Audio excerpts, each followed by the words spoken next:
yassir wa la tu'assir wa tammim bil khair. Ya Fattah wa bika nasta'in. Subhanaka la ilma lana illa ma 'allamtana innaka antal alimul hakim. Allahumma anfa'na bima 'allamtana wa 'allimna ma yanfa'una wa zidna ilma walhamdulillahi rabbil alamin. Okey, muka surat 157 ayat yang ke-53. Muka surat 157 ayat yang ke-53. Puan Izawani boleh tak tolong baca balik ayat 53 tu? Puan Izawani baca kat terjemah Quran biasa pun boleh, ayat 53.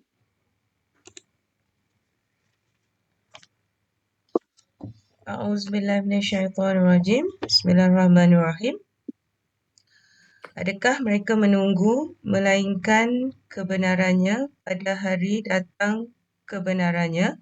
Berkatalah orang yang melupakannya dari sebelum, sesungguhnya telah datang para rasul Tuhan kami dengan kebenaran, maka adakah untuk kami daripada pemberi syafaat supaya mereka memberi syafaat untuk kami, atau kami dikembalikan lalu kami beramal selain apa yang kami pernah kerjakan.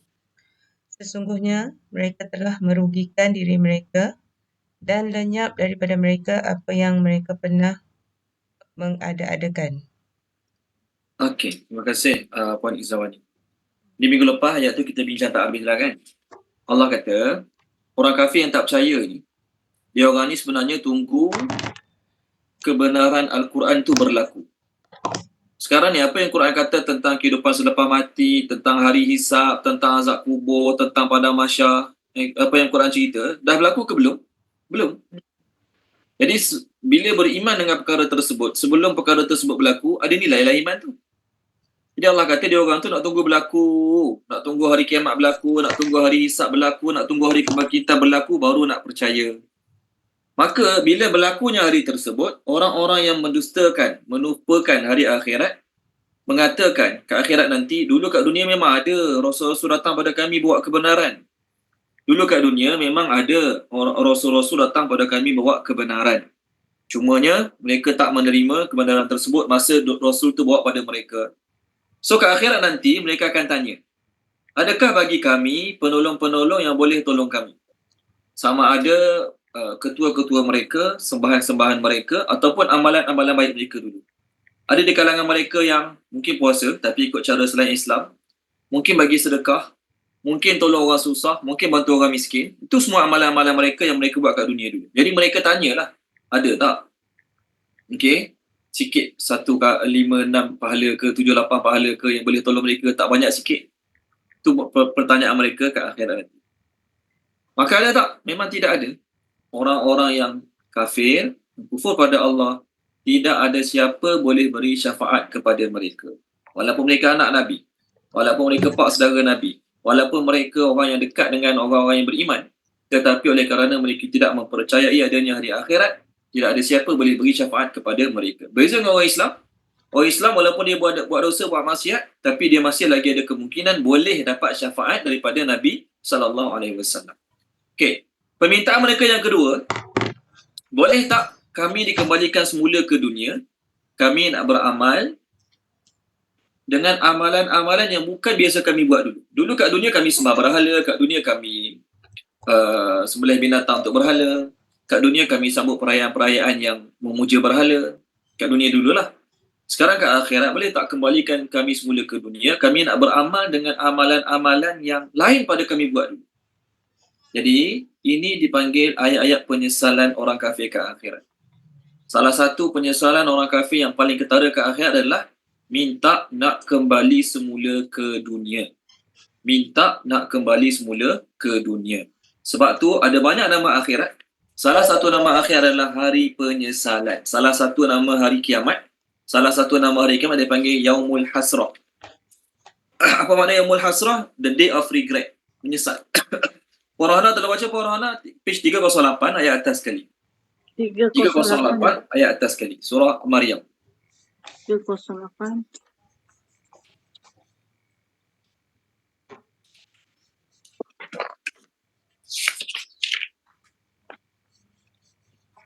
Okey, atas sekali 39 Ustaz. Bismillahirrahmanirrahim.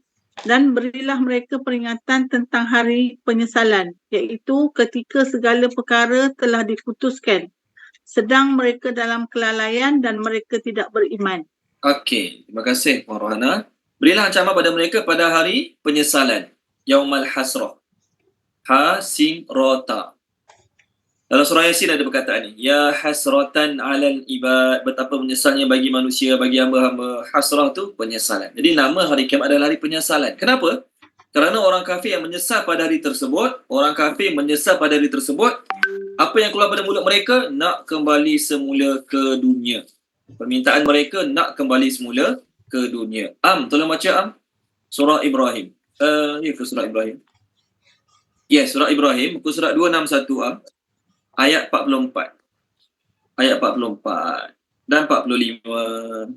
Okey, ini permintaan orang kafir nak kembali semula ke dunia sekejap. Okey, postpone kematian, postpone azab, nak beriman sekejap je. Ayat 44 dan 45. Boleh Boleh. Dan berikanlah peringatan, iaitu Muhammad SAW kepada manusia pada hari ketika azab datang kepada mereka. Maka orang yang zalim berkata, Ya Tuhan kami, berikanlah kami kesempatan kembali ke dunia walaupun sebentar. Nescaya kami akan mematuhi seruanmu dan akan mengikuti rasul-rasul.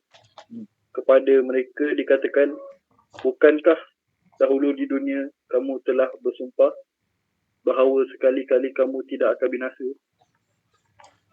dan kamu telah mendiami tempat-tempat orang yang menzalimi diri mereka sendiri, dan telah nyata bagimu bagaimana kami telah mengubah keadaan mereka, dan kami berikan kepadamu beberapa perumpamaan. Okey, terima kasih. Okey. Nampak? Allah suruh Nabi beri ancaman pada orang kafir tentang hari akhirat. Yang mana bila berlaku hari akhirat nanti orang zalim mengatakan, Ya Allah, berilah kami tempoh masa nak kembali semula ke dunia. Tak nak lama pun, 2 minit. 2 minit itu nak buat apa? Orang kafir minta kembali ke dunia 2 minit, 1 minit, 40 saat. Nak menyahut seruan Rasul dan menyahut seruan Allah. Maknanya kalau umat Nabi Muhammad minta kembali ke dunia nak ucap 2 kalimah syahadat. Dapat kembali ke dunia 30 saat pun tak apa dah. Janji boleh ucap 2 kalimah syahadah. Itu permintaan orang kafir pada hari akhirat. Jadi banyak ayat Quran yang Allah Ta'ala sebut tentang orang kafir nak kembali ke dunia. Maka Allah kata, dulu aku bagi masa banyak tak cukup ke? Aku bagi umur panjang kat kamu. Lepas kamu balik tu, kamu hidup berpuluh-puluh tahun lagi. Lepas kamu balik tu, kamu hidup puluh-puluh tahun lagi. Kenapa masa tu tak beribadat? Kenapa masa tu tak beriman? Tolong baca Pandora ini Bahru, muka surat 438 ayat 37. 438 ayat yang ke-37. Ayat 37 kan? Ya. Bismillahirrahmanirrahim. Dan mereka berteriak di dalam neraka itu, Ya Tuhan kami, keluarkanlah kami dari neraka. Nescaya kami akan mengejarkan kebajikan yang berlainan dengan yang telah kami kerjakan dulu. Dikatakan pada mereka, bukankah kami telah memanjangkan umurmu untuk dapat berfikir bagi orang-orang yang mau berfikir. Padahal telah datang kepadamu seorang pemberi peringatan. Maka rasakanlah azab kami, dan bagi orang-orang yang zalim tidak ada seorang penolong pun. Okey, terima kasih Pandora ini Bahru. Jadi Allah kata, dulu punya banyak masa aku bagi, 60 tahun, 80 tahun umur, tolak balik 15 tahun. Maksudnya kalau umur 80, tolak balik 15 tahun, baru balik. 65 tahun masa kamu ada kat dunia dulu. Tak cukup ke nak ucap 2 kalimah syahadah? Tak cukup ke untuk beriman dengan Nabi? Tak cukup ke untuk beriman dengan 6 rukun iman? Tak cukup masa nak beriman dengan ke-6 rukun iman? Tak cukup masa? Cukup sangat. Tapi sekarang kenapa minta nak balik? Semua tadi yang kita refer tadi adalah penyesalan orang-orang kafir. Orang Islam yang berdosa, orang Islam yang banyak buat dosa, orang Islam yang kurang beramal, masa tu mereka pun minta kembali balik juga ke dunia. Puan Ira tolong baca Puan Ira surah As-Sajadah 416 ayat 12. Surah As-Sajadah 416 ayat 12. Ayat atas sekali. 416 ke 417 tidak. 416 ayat 12 betul. Ni orang berdosa. Muslim pun termasuk dalam ayat ni.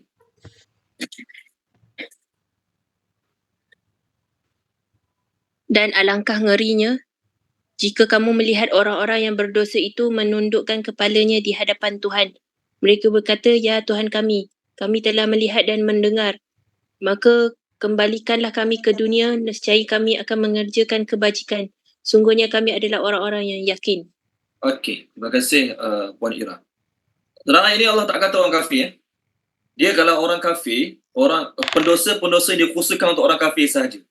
Pendosa-pendosa yang dikhususkan untuk orang kafir sahaja, Quran panggil apa? Fajarah. Ayat akhir surah Abasa, ulaika humul kafaratul fajarah. Fajarah itu adalah pendosa-pendosa yang dikhususkan untuk orang kafir sahaja. Adapun ayat ni, ayat yang dibaca tadi oleh Puan Ira, walau tara idil mujrimuna. Mujrimuna terjemah dia pendosa-pendosa. Pendosa-pendosa tu sama ada, tengok orang putih terjemah, saya punya Quran terjemah putih. And if you only could see when the mujrimun, dalam bracket dia tulis, criminals, disbelievers, politics, sinners. Orang Islam pun termasuk kriminal, pendosa. Jadi orang-orang Islam dan orang kafir ke akhirat nanti yang banyak buat dosa ni, orang Islam yang banyak buat dosa menundukkan kepala mereka lalu berkata, "Ya Allah, kami dah dengar dengan jelas, kami dah nampak dengan jelas apa yang berlaku ke akhirat sekarang. Kembalikanlah balik kami semula kat dunia, kami nak beramal soleh." Kalau kita tengok ayat dia tu, ayat 12 tu, na'mal solihan. Dalam kaedah grammar, nahu, bila perkataan solihan tu tidak ada alif lam, dia beri makna nakirah. Nakirah ni apa? Any. Kami nak kembali semula kat dunia, kami akan buat any amal soleh. Bukan sekadar yang wajib, yang sunat-sunat, yang ustaz-ustaz kata, ulama-ulama kata dapat pahala, semua kami nak buat. Tasbih ke, selawat ke, zikir ke, senyum ke, contohlah. Apa semua tu kami nak buat sebab sekarang kami dah yakin. Kat dunia dulu satu subhanallah kami dapat tak ada nilai. Kat akhirat ni baru kami nampak subhanallah tu tinggi rupanya nilai dia. Jadi kembalikan balik semula kami ke dunia, kami bukan nak kumpul koleksi emas. Kami bukan nak besarkan perniagaan, kami bukan nak tambah tanah. Kami bukan nak tambah pokok bunga, contohlah. Kami nak buat amal soleh semata-mata sebab sekarang kami dah yakin. Tapi Allah bagi tak? Allah tak bagi. Allah tidak akan memperkenankan permintaan seluruh manusia untuk kembali semula ke dunia. Sebab tu dalam sebuah hadis riwayat Imam Tabrani, Imam Tabrani mengatakan Nabi SAW bersabda, "Ma min ahadin yaumal qiyamah illa wayalu nafsah." Tidak ada seorang pun pada hari kiamat melainkan akan mencela dirinya sendiri. Semua orang akan cela diri dia. Fa in kana muhsinan, kalau dia orang baik, fayaqulu lima la lam izdaltu husnan. Kalau dia orang baik, dia kata, "Lah, kenapa kat dunia dulu tak tambah buat baik?" Dia bukan orang jahat, dia orang baik. Tapi dia mengatakan, "Lah, kenapa kat dunia dulu tidak tambah kebaikan?" Wa in kana ghaira zalika, kalau dia bukan orang baik, dia ahli maksiat, penjahat, orang banyak buat dosa, orang maksiat, dia mengatakan, "Lima la naza'tu anil ma'asi." Dia mengatakan, alangkah bagusnya kalau kat dunia dulu aku tinggal dosa maksiat tu. Jadi kita tak perlu cek orang lain kategori mana. Kita walaupun kategori orang yang ada buat amal soleh cuma tak banyak, kita pun termasuk dalam kategori orang yang boleh menyesal pada hari akhirat. Orang yang boleh menyesal pada hari akhirat. Sebab tu untuk tak nak menyesal pada hari akhirat, dalam beramal kita kena pilih untuk buat best of the best, yang terbaik. Contoh surah Az-Zumar. Tolong baca Puan Izzawani surah Az-Zumar. Saya cari muka surat aja. Muka surat 464 ayat 54 dan 55. Okey. Dan 3 ayat, 54, 55, 56. Page 464.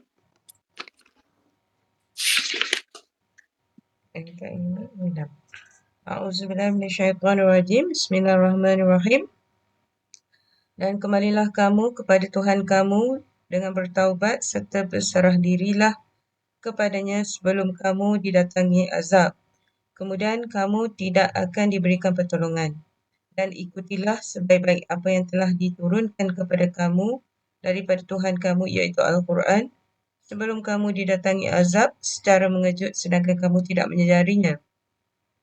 Diperintahkan demikian supaya janganlah seseorang menyesal dengan berkata, "Alangkah menyesalnya aku lantaran kecuaianku terhadap Allah iaitu tidak melaksanakan perintahnya, dan aku benar-benar telah tergolong dalam golongan orang yang memperolok-olokkan agama Allah dan kitabnya. Yang semula poin macam mana ayat 56 tu, lantaran saya tak dengar. Lepas lantaran tu saya tak dengar. Alangkah menyesalnya ayat 56 balik. Alangkah dan mulai ya Ustaz. Nah, ayat 56 tu daripada awal, ayat 56 tu. Saya tak dengar jelas. Tu lantaran tu. Diperintahkan demikian supaya janganlah seseorang menyesal dengan berkata, alangkah menyesalnya aku lantaran kecuaianku terhadap Allah, iaitu tidak melaksanakan perintahnya, dan aku benar-benar telah tergolong dalam golongan orang yang memperolok-olokkan agama Allah dan kitabnya. Okey. Kecuaian, tu poin saya. Alangkah menyesalnya aku kerana kecuaian aku dalam perintah-perintah Allah.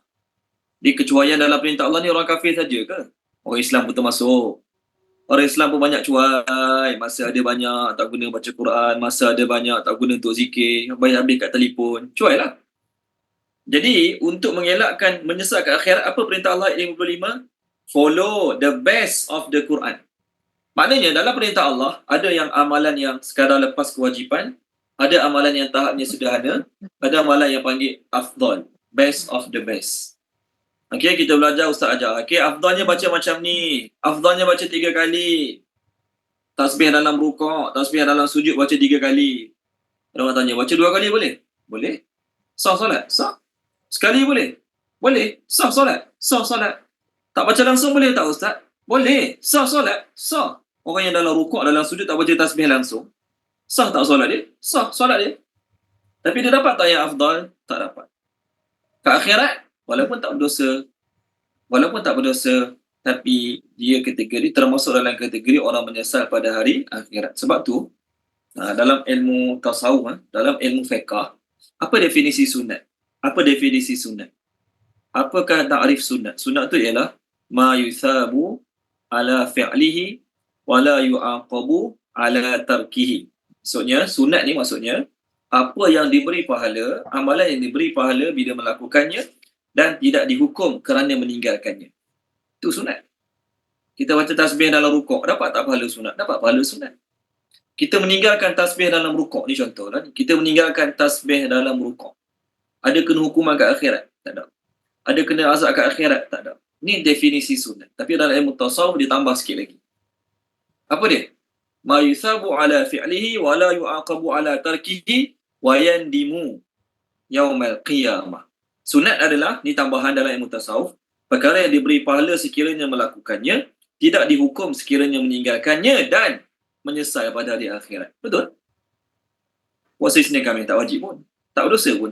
Satu orang yang seumur hidup dia tak pernah puasa Isnin Khamis. Tak berdosa pun.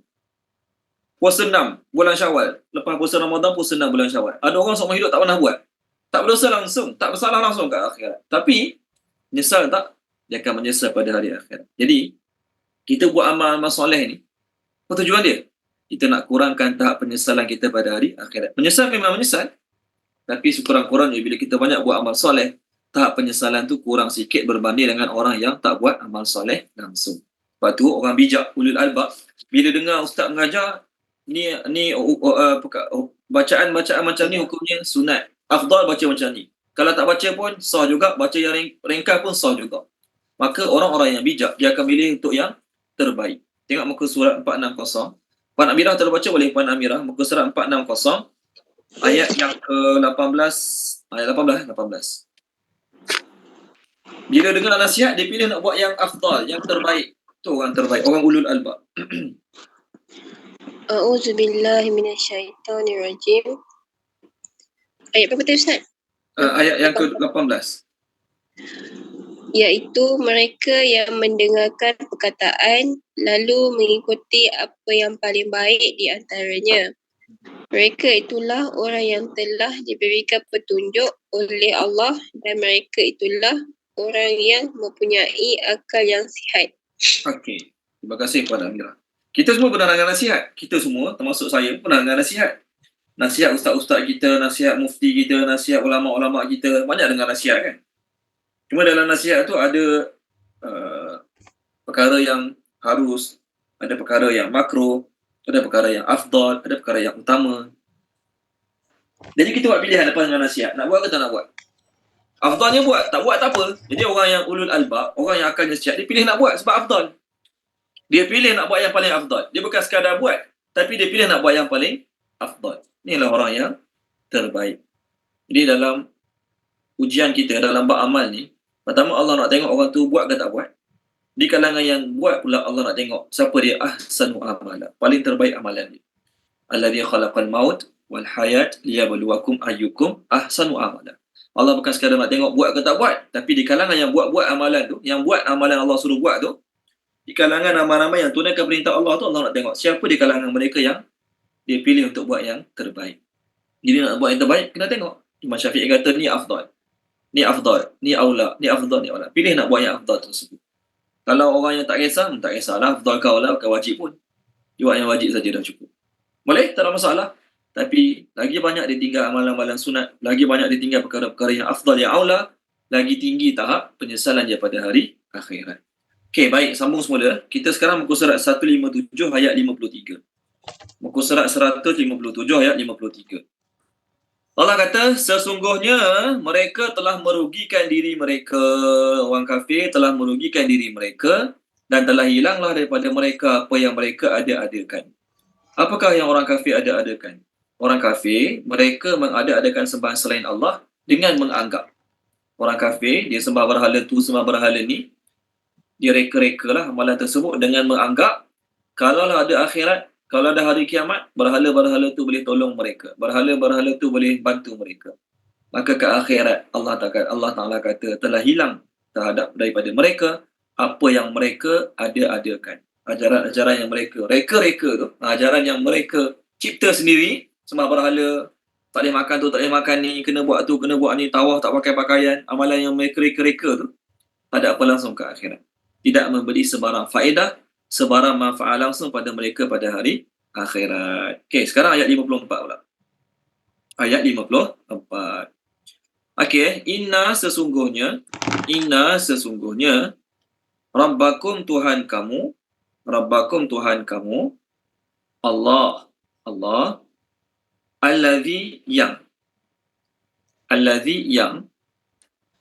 khalaqa telah menciptakan as-samawati langit-langit, wa dan al-ard bumi, fi dalam ataupun pada sittati 6, dalam 6 ayyam masa ataupun ayam terjemah hari. Dua-dua kita terjemah, nanti kita terangkan. Masa ke hari? Dalam bahasa Melayu dia terjemah masa. Dalam bahasa Inggeris dia terjemah days, 6 hari.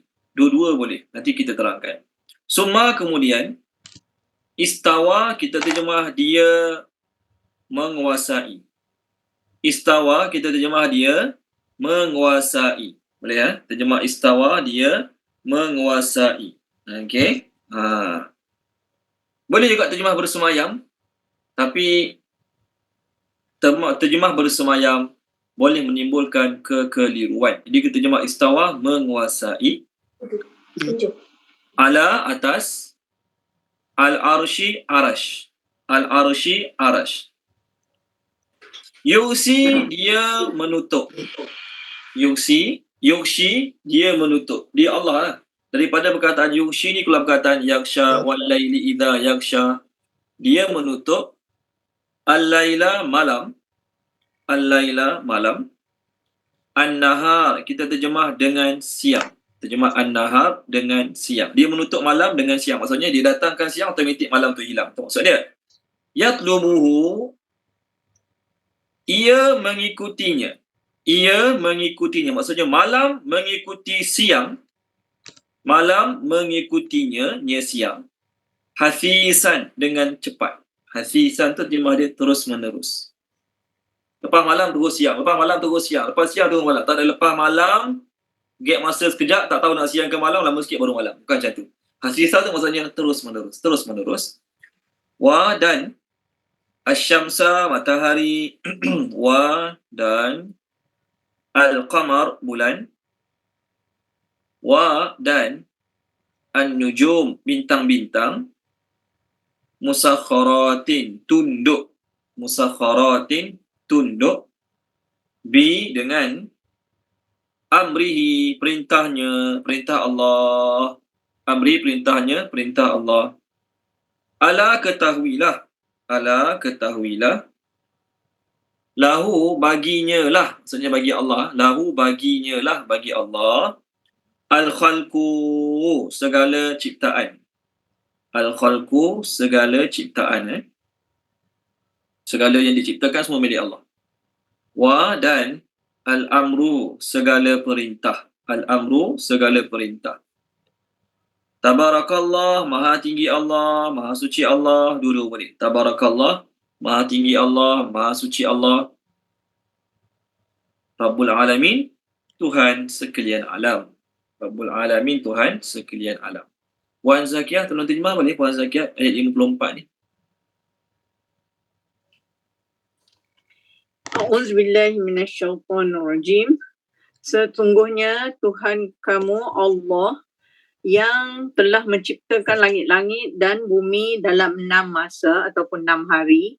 Kemudian dia menguasai atas arash. Dia menutup malam dengan siang. Ia mengikutinya terus-menerus.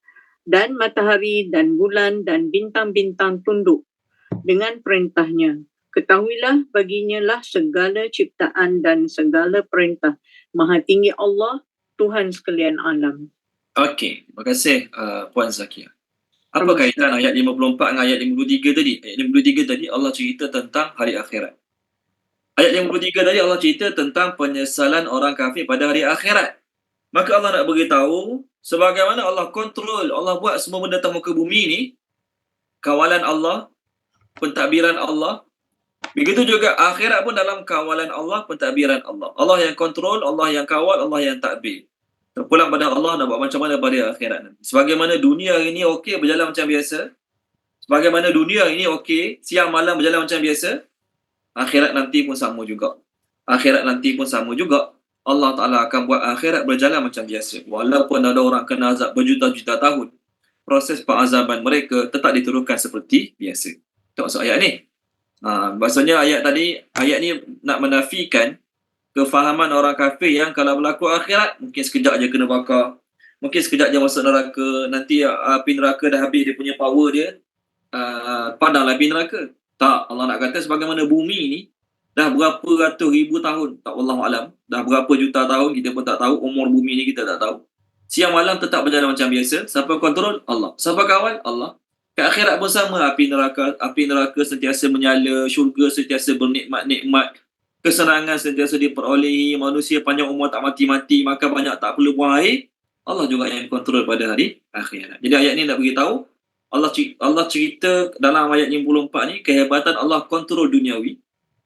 Sebagaimana dunia Allah kontrol mudah bagi Allah, akhirat pun semua dalam pentadbiran Allah Subhanahu wa taala. Okey, baik. Bahasa Arab sebut tasarruf. Tasarruf tu apa? Menguruskan. Tasarruf maksudnya menguruskan. Okey. Allah sebut sesungguhnya Allah Tuhanmu yang telah menciptakan langit-langit dan bumi dalam masa 6 hari. Ada terjemah 6 masa. Di mana satu ni 6 hari ke 6 masa? Okey, 6 hari ke 6 masa? Baik. Nak terjemah 6 hari boleh, nak terjemah 6 masa pun boleh. Kalau kita terjemah 6 hari, 6 tu bukan maksud. 6 itu bukan maksud. Apa maksud 6 tu bukan maksud? Kadang-kadang nombor-nombor yang disebut dalam Al-Quran, nombor tu bukan maksud. Kadang-kadang nombor tu didatangkan untuk menunjukkan terlalu banyak. Okey, orang tanya saya, rumah Ustaz ada pokok lada? Saya kata apa? Belakang saya berpuluh pokok lada. Belakang rumah saya berpuluh-puluh pokok lada ada. Saya sebut berpuluh-puluh. Okey? Dia orang pun datang bilang. Ada 102. Pokok lada belakang rumah saya ada 102 batang. 102 batang pokok. Ustaz kata berpuluh-puluh, ni 102. Saya sebut berpuluh-puluh tadi. Maksudnya apa dia? Terlalu banyak. Saya tak maksudkan nombor tersebut berapa. Seorang anak, dia minta izin dengan mak dia nak keluar malam ni. Kebetulan malam minggu. Kata, mak boleh mak nak keluar malam ni nak tengok kawan-kawan lumba motor. Macam tu lah, dia minta izin. Boleh lah mak malam ni nak keluar nak minta kawan-kawan lembu motor. Nak tengok kawan-kawan lembu motor. Mak dia kata apa? Tak boleh. Dibujuk lagi. Boleh lah mak. Tak boleh. Lepas tu mak dia kata apa kat dia? Mu minta lah 100 kali pun mak tetap tak akan bagi. Dia nak keluar malam ni pukul 10. Daripada pukul 4 petang tadi dia minta. Mak boleh lah mak. Saya nak keluar malam ni tengok kawan-kawan lembu motor. Saya tak lumba pun. Saya nak tengok kawan-kawan lembu motor je. Jadi mak dia kata tak boleh. Kali kedua minta tak boleh. Kali ketiga minta tak boleh. Mak dia kata apa? Awak minta lah dengan mak 100 kali sekalipun. Mak tetap takkan bagi. Jadi dia kata apa? Kat kawan-kawan dia. Mak aku kata minta 100 kali dia tak bagi. Tak apa. Aku nak cuba minta dengan dia sampai 101. InsyaAllah dia bagi. Betul ke tak betul kefahaman anak ni? Tuan-tuan dan puan-puan. Betul ke tak betul kefahaman dia? Tak betul. Tak betul. Begitu mak dia sebut 100, dia pun minta. Dia hantar mesej. Setiap minit dia hantar mesej. Mak boleh tak keluar malam ni? Mak boleh tak keluar malam ni? Setiap mesej tu dia tulis nombor. Mesej nombor 1. Mak boleh tak nak keluar malam ni? Mesej nombor 2. Mak boleh tak keluar malam ni? Dia pun hantar mesej. Dia tunjuk kepada dia. Mak, ni dah cukup 100 kali saya minta izin dalam mesej ni mak. Sekarang saya nak minta untuk kali 101. Mak boleh tak saya nak keluar malam ni? Mak dia lempang sebiji tak faham bahasa. Walaupun mak dia sebut 100, adakah mak dia maksudkan 100 tu? Tak. Mak dia tidak memaksudkan 100 tu. Maksud 100 tu apa dia? Meminta banyak mana, kamu minta banyak mana kali, banyak kali sekalipun, kamu minta berapa kali banyak mana pun, mak tetap takkan bagi izin. Maksudnya, nombor bukan maksud. Tetapi nak tunjuk apa? Terlalu banyak mana pun tidak akan bagi. Contoh ayat lain. Farahana telah baca buku surat 200, ayat atas sekali. Ini saya nak tunjuk ayat-ayat yang nombor disebut tapi nombor tu tidak dimaksudkan. Muka surat 200 ayat atas sekali. Allah sebut 70.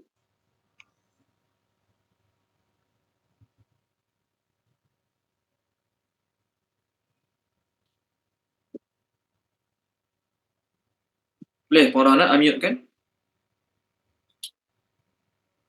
Okay, sorry. Oh, dah baca ke? Dah baca separuh. Oh, kesian. Tak unmute. Rugi ya? Bismillahirrahmanirrahim. Ya, ini sama sahaja engkau, yakni Muhammad, memohonkan keampunan bagi mereka atau tidak memohonkan keampunan bagi mereka. Walaupun engkau memohonkan keampunan bagi mereka 70 kali, Allah tidak akan memberi keampunan kepada mereka. Yang demikian itu kerana mereka ingkar, yakni kafir kepada Allah dan Rasulnya. Dan Allah tidak memberi petunjuk kepada orang-orang yang fasik. Okey. Terima kasih Farahana. Jadi Allah kata kat Nabi, kau minta ampun untuk mereka 70 kali sekalipun, aku tetap tidak akan mengampunkan mereka. Jadi boleh tak kita kata, try 71 kali? Boleh tak? Kat orang kafir yang dah mati, Allah kata kau minta ampun untuk mereka 70 kali pun Allah tetap tak akan bagi. So 70 kali Allah tak bagi, kita try minta dengan Allah 71 kali. Mana tahu kau dapat? Ada macam tu? Tak ada. Kerana apa? Nombor 70 tu bukan dimaksudkan. Nak beritahu terlalu banyak. Okey? Okey. Anak kita biasa makan 2 pinggan. Okey? Biasa makan 2 pinggan. Tiba-tiba hari ni kita tengok dia letak 1 pinggan separuh je. Makan sikit. Lepas tu kita bercakap kat suami. Kenapa anak kita tu ini makan 1 suap 2 suap je? Walau kalau separuh pinggan, ada ke 1 suap 2 suap? Separuh pinggan masih lagi 5-6 suap, betul kan? Separuh pinggan masih lagi 5 suap ataupun 6 suap. Tapi ayat mak ni, kenapa anak kita tu ini ada masalah ke?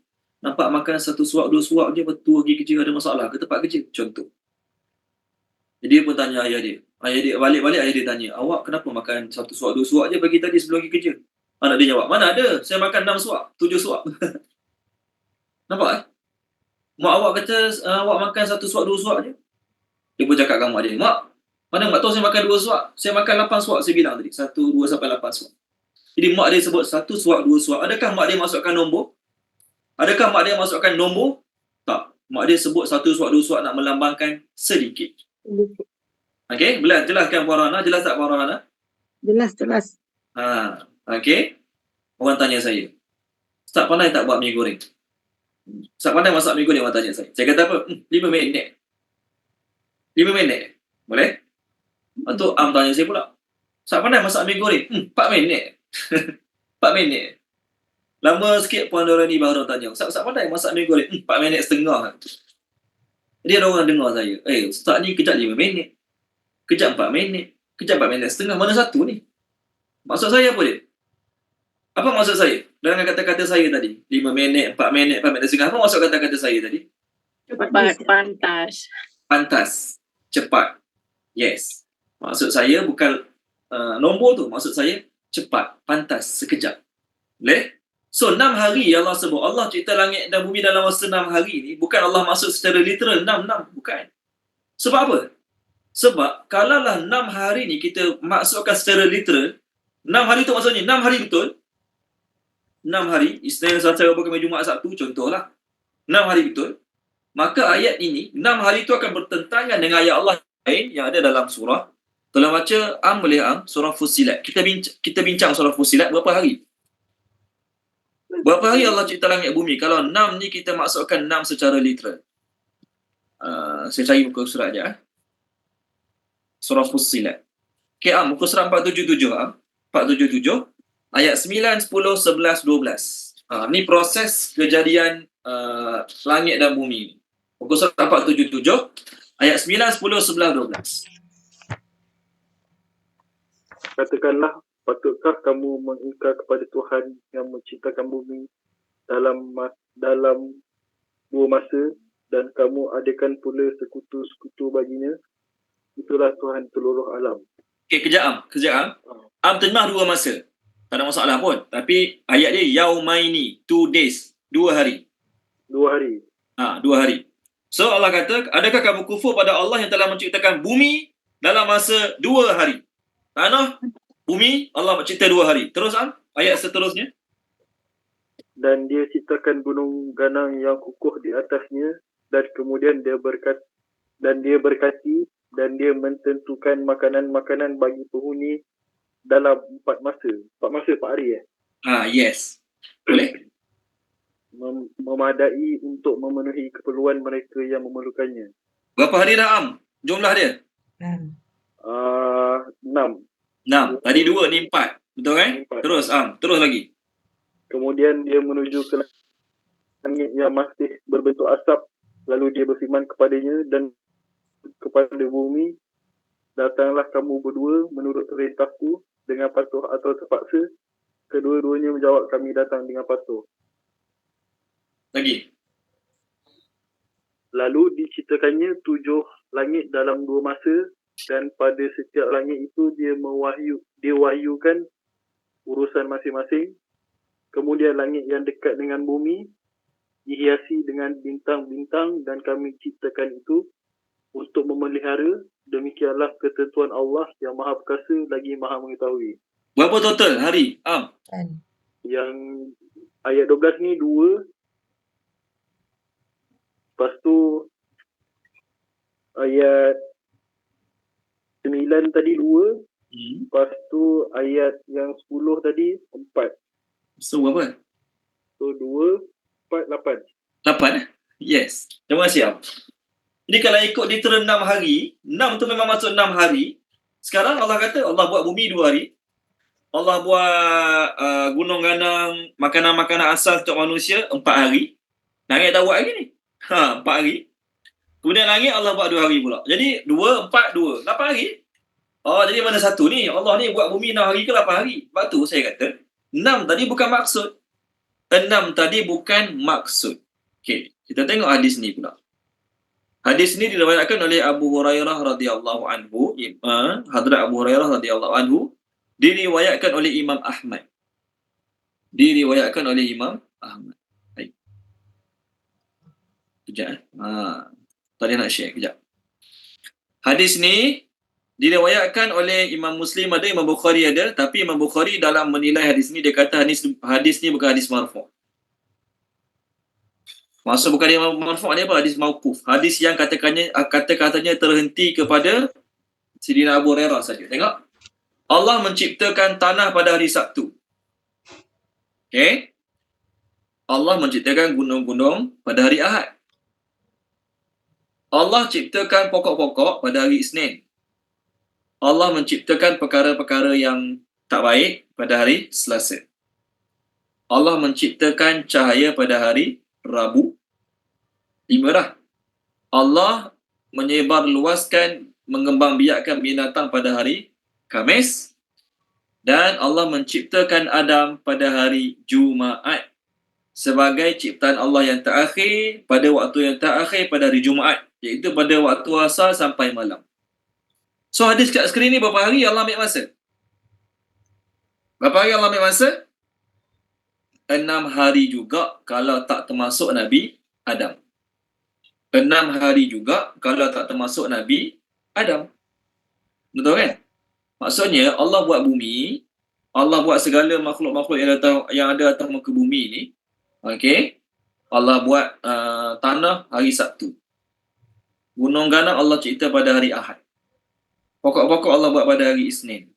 Hari Selasa Allah cipta benda-benda yang tak baik lah, yang tak disukai atas muka bumi ni. Hari Rabu Allah buat cahaya. Hari Khamis Allah mengembangbiakkan binatang-binatang. 6 hari. Okey. Hari ke-7, hari Jumaat, Allah buat Nabi Adam. Nampak macam betul hadis ni. Tapi sebenarnya hadis ni terlalu banyak kontradik dengan ayat yang Am baca tadi. Ayat Am baca tadi, keseluruhan hari-hari adalah 8. Ayat kita sekarang, kalau kita tolak Allah cipta Nabi Adam pada hari Khamis, hari Jumaat, sebenarnya 6 hari lah kan? 6 hari lah. Kalau tolak Nabi Adam, Allah 6 hari. Tapi kalau ikut hadis ni, kena tolak sekali hari Khamis. Kena tolak sekali hari Khamis. Kenapa? Hari Khamis tu Allah hanya mengembangbiakkan binatang-binatang sahaja.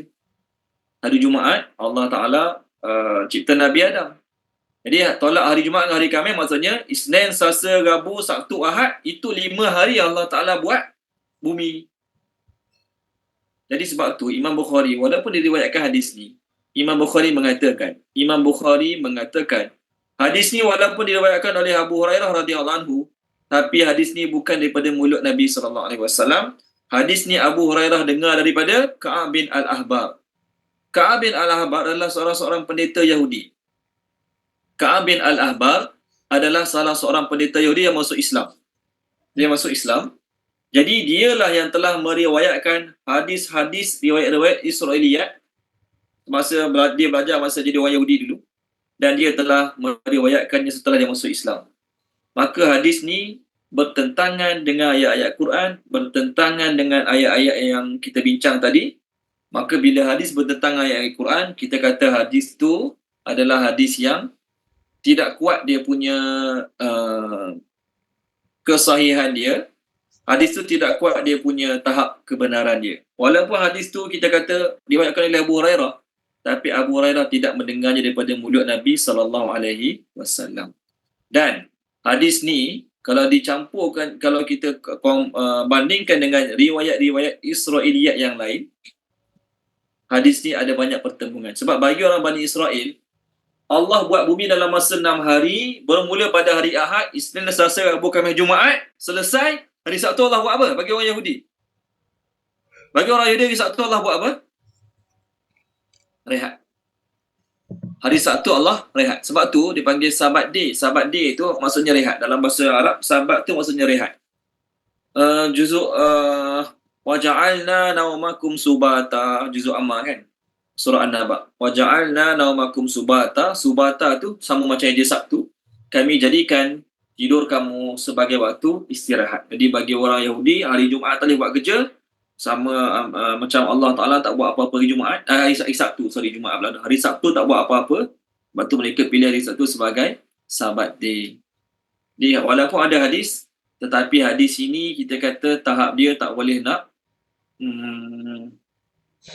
mengalahkan ataupun mengatasi ayat-ayat Al-Quran. Adanya hadis, ada hadis. Sebab tu kita kata ada hadis, tapi tahap dia tak kuatlah untuk melawan ayat Al-Quran, untuk mengatasi ayat Al-Quran. Walau bagaimanapun, ada sebahagian ulama-ulama.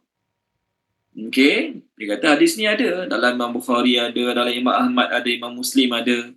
Cumanya hadis ni nama dia hadis marfu'. Apa maksud hadis marfu'? Kata-kata tu terhenti pada sahabat. Sahabat yang kata. Hadis ni kalau kita bincang, apa itu hadis? Ma usnida ila Nabi sallallahu alaihi wasallam min qaulin wa fi'lin wa iqrarin. Hadis ni apa yang disandarkan pada Nabi sallallahu alaihi wasallam dari sudut kata-kata Nabi, perbuatan Nabi dan iqrar Nabi, was sahabah wat tabi'in. Apa yang sahabat kata jadi hadis juga, apa yang tabi'in kata jadi hadis juga. Jadi ini kata-kata Sayyidina Abu Hurairah, hadis juga. Cuma ianya tidak boleh kita jadikan sebagai asas. Okey? Kerana apa? Kerana ia bertentangan, berlawan dengan ayat Quran. Jadi hadis ni ada sebahagian ulama mengambil keberkatan kalau nak mula baca kitab. Nak mula kelas agama, nak mula baca kitab, mereka pilih hari Rabu. Mereka pilih hari Rabu. Okey? Ada orang tanya Tok Guru pondok dulu. Bagusnya kalau nak tanam pokok hari apa? Dia bukan kata hari lain bid'ah berdosa haram, tak. Dia tanya, orang ni dia minat menanam pokok. Boleh Puan Rohana minat tanam pokok. Jadi kalau Puan Rohana tanya saya, Ustaz nak mula tanam pokok hari apa? Tanah hari apa pun. Tak ada masalah. Betul Puan Rohana? Betul. Tapi ulama-ulama pondok dulu, dia pilih hari apa Isnin. untuk tanam pokok? Kalau ikut hadis ni, Puan Rohana. Rabu ke? Rabu ke Selasa? Isnin. Isnin. Allah menciptakan pepohon di bumi pada hari Isnin. Isnin. Jadi boleh je dia nak tanam pokok tu dalam polybag, dia nak pindahkan ke kebun dia dalam nak pindahkan ke tanah biasalah maksudnya. Boleh je buat hari Rabu, Khamis, Jumaat, Sabtu. Dosa tak berdosa, haram tak haram pun. Tapi sebab ada hadis ni, maka ustaz-ustaz dulu, ulama-ulama dulu pilih hari Isnin. Dia yang salahnya kata apa? Nak tanam pokok kena hari Isnin, jangan tanam hari Selasa. Ni salah. Jangan tanam hari Rabu, jangan tanam hari Khamis. Ni tak betul lah. Jadi orang yang pilih untuk tanam pokok hari Isnin, ada hadis dia. Okey, dia panggil apa? Tabarruk, ambil berkat dengan hadis ni. Orang ustaz-ustaz dulu nak mulakan kitab baru, habis kitab lama nak masuk kitab baru, contohlah habis hari Isnin. Dia kata apa? Kita mulai hari Rabu lah. Lepas itu mulai Selasa tak boleh? Boleh, mulai Selasa boleh. Isnin boleh, Ahad boleh, Sabtu boleh. Tapi kerana tabarruk dengan hadis ni, mereka mulakan hari Rabu. Ada keberkatan ke tak ada keberkatan? Kerja siapa? Allah. Kerja ustaz tu ke? Allah. Allah nak bagi, berkat bagi. Allah tak nak bagi, tak bagi. Dah tanam pokok hari Isnin tapi malas siram. Tanam pokok hari Isnin berkat. Dia pun tanam hari Isnin, tinggal. Dia boleh doa, ya Allah, berilah hasil yang subur daripada tanaman ini. Siram malah, berbaja malah. Apa jadi pada pokok tu? Mati. Ya. Maknanya tanah hari apa pun tak salah. Cuma ustaz-ustaz dulu, bila orang tanya dia apa hari terbaik tanam pokok, ni je hadis yang ada. Dia kata hari Isnin. Boleh? Okey, baik. Walau bagaimanapun, ianya tetap tak boleh jadikan sandaran yang kuat untuk mengatasi ayat-ayat Al-Quran. Baik, begitu kenapa Allah sebut 6? 6 masa, 6 hari ni. Nak faham ayat ni, Allah nak tunjuk betapa cepatnya Allah ciptakan bumi dalam 6 masa ni. 6 masa ni kalau kita bandingkan dengan masa kita lama tak? Lama lah. Allah buat bumi dalam masa 6 hari, satu hari 24 jam. 24 jam kali dengan 6, lama juga Allah ambil masa. Allah Ta'ala kata dalam Quran, dia nak buat satu perkara, kun je. 1, 4. Jadi kalau kita kira masa kita, Allah nak buat bumi dalam masa 2 hari tadi kan, baca 2 hari nak buat tanah, Allah kena sebut kun. Lepas sebut kun, kena tunggu dulu 48 jam. Allah sebut kun, lepas tu kena tunggu dulu 48 jam, barulah siap tanah. Lepas tu 4 hari buat gunung ganang dan juga makanan asas bagi manusia. Allah sebut kun, tunggu 4 hari. 24, 28. Okey, 48 kali 2 lebih kurang 96. 96 jam Allah kena tunggu, barulah siap gunung ganang dan juga makanan asas. Ayat surah Fusilat tadi. Waktu Allah kena sebut kun sekali lagi, barulah jadi budak langit. Hebat ke tak hebat kalau macam tu? Tak. Hebat ke Allah? Kalau nak kena buat bumi ni kena sebut kun 3 kali. Kali pertama kena tunggu 2 hari. Kali kedua kena tunggu 4 hari. Kali ketiga kena tunggu 2 hari. Hebat ke tak hebat Allah kalau buat macam tu? Tuan-tuan dan puan-puan? Tak hebat. Tak hebat. Kita nak cerita Allah hebat dalam ayat ni. Tiba-tiba kita kata Allah buat bumi dalam masa 6 hari atau 8 hari kali 24 jam. Salah. 6 hari ni adalah 6 hari dibandingkan dengan akhirat. Baru kita nampak kehebatan Allah dalam ayat ni. 6 hari dibandingkan dengan akhirat, baru kita nampak kehebatan Allah dalam ayat ni. Tengok surah Al-Hajj. Tolong baca Puan Nuraini Baharu, tolong baca boleh? Siapa rajin nak kira, nanti kita kira. Surah Al-Hajj. Boleh ya? Surah Al-Hajj. Muka surat 338 ayat atas sekali. Boleh? Puan Nuraini Baharu, 338 ayat atas sekali.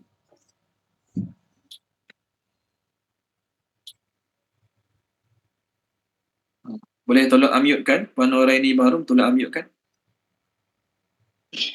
Boleh Ustaz. Bismillahirrahmanirrahim. Dan mereka meminta kepadamu yakni Muhammad agar azab itu disegerakan. Padahal Allah tidak menyalahi janjinya. Dan sesungguhnya sehari di sisimu adalah seperti 1000 tahun menurut perhitunganmu. Okey. Terima kasih Puan Noraini Bahrum. Sehari di sisi Allah seperti seolah-olah 1000 tahun. Jadi, di sisi Allah, masa di sisi Allah lebih kurang seolah-olah 1000 tahun ikut masa kita. 1000 tahun ikut masa kita. Jadi, katakanlah ayat Quran ni kita ubah. Ni contoh, bukan nak suruh ubah pun. Katakanlah ayat Quran ni, Allah ubah. Ayat Quran kita sekarang Allah ubah. Allah kata apa dia? Allah cipta langit dan bumi dalam masa 500 tahun. Sekejap ke lama? Lama bagi kita. Tapi bagi Allah berapa lama Puan Noraini? Kalau Allah kata dalam Quran, Allah cipta bumi dalam masa 500 tahun, sekejap ke lama bagi Allah? Sekejap. Sekejap. Bersamaan dengan? 1000 tahun. Bukan. 500 tahun. Kalau Allah buat bumi dalam masa 500 tahun, Allah cipta langit bumi dalam masa 500 tahun, ikut masa kita, di sisi Allah lebih kurang berapa lama? Setengah hari. hari. Setengah hari hebat ke tak hebat? Buat bumi dalam masa setengah hari hebat ke tak hebat? Hebat Ustaz. Hebat. Ustaz. Tu kita kata 500 tahun. Okey, kita ubah lagi ayat Quran. Bukan nak suruh ubah, dia nak suruh faham ayat ni. Allah sebut dalam Quran, Allah ciptakan langit dan bumi dalam masa 250 tahun. Jadi di sisi Allah berapa lama Allah ambil masa untuk buat bumi? Suku hari. Suku hari. Nampak? Suku hari je. Allah Ta'ala ambil masa suku hari untuk buat langit dan bumi. Hebat tak hebat? Sangat hebat. Jadi 250 tahun tu besar masa di sisi kita. Kita tak sampai umur masa tu. Kita kurangkan lagi sampai dapat 6 hari. Jadi 6 hari yang Allah Ta'ala cipta bumi ikut masa kita 6 hari dibandingkan dengan masa Allah, berapa saat saja? Kita hidup 60 tahun, 70 tahun. Kita hidup 60 tahun, 70 tahun dibandingkan dengan masa akhirat berapa lama? Tak sampai seminit. Jelas Kita ni umur 60 tahun, 70 tahun baru mati. Umur kita 60 tahun, 70 tahun ni dibandingkan dengan kiraan masa akhirat berapa lama? Tak sampai seminit. Maknanya, katakanlah ayat Quran berbunyi, Allah telah ciptakan langit dan bumi dalam masa 70 tahun. Ikut masa kita. Hebat ke tak hebat Allah? Soalan. Hebat ke tak hebat? Hebat. Ustaz. Sangat-sangat hebat. Maksudnya, ikut masa kita, 70 tahun umur kita, dibandingkan dengan masa di sisi Allah, Allah tulis dalam Quran, Allah kata, aku ciptakan langit dan bumi dalam masa 70 tahun. Tak sampai seminit. Tu 70 tahun. 70 tahun tu kita kecil lagi sampai dapat 6 hari. Maknanya, Allah buat bumi ni berapa saat saja. Tak sampai 1 saat pun. Itu maksud faham ayat ni. Jadi kita tak boleh faham 6 hari tu. 6 hari ikut masa kita. 6 hari ikut masa kita lama. Allah Ta'ala buat. Lama 6 hari nak siap langit bumi kira. Lama juga lah. Okay, kalau 1 juta orang bergabung nak buat sebiji rumah. 1 juta orang gabung nak buat sebiji rumah. Boleh siap dalam masa 1 hari. 1 juta orang bergabung. Contoh. Allah nak buat bumi dalam masa 6 hari ikut masa kita. Lambat lah. Jadi 6 hari tak boleh faham ikut masa kita. 6 hari kita kena kira ikut masa kita dibandingkan dengan masa Allah Subhanahu Wa Taala. Barulah kita nampak betapa hebatnya Allah Ta'ala buat bumi dalam masa 6 hari. Tu baru kita nampak kehebatan Allah. Kalau tak, 6 hari kali 24, 100 jam lebih ni.